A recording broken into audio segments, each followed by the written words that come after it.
වර්තමානයේ ශ්‍රී ලංකාවේ HIV ආසාදිතයින් වැඩි වශයෙන් දක්නට ලැබෙනවා.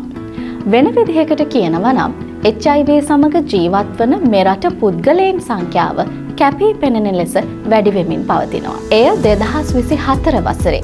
එහෙමත් නැත්නම් පහුගිය වසරේ නව ආසාදිතයින් 824ක ප්‍රමාණයක් වාර්තා වුණා.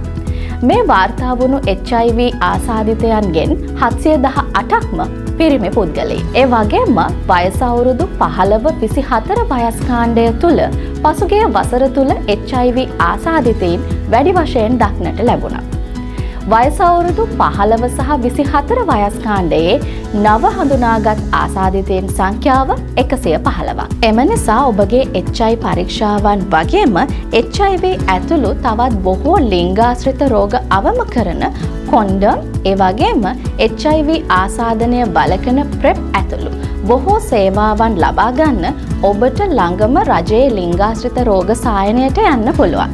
එහෙම නැත්නම් 077 573 742 අංකයට ඇමතුම් හෝ WhatsApp මගින් සහභාගී වෙන්න පුළුවන්. ඒ වගේම මේ සියලුම පරීක්ෂාවන් පුද්ගලික සහ රහසිගතව ඔබට කරගන්න පුළුවන්.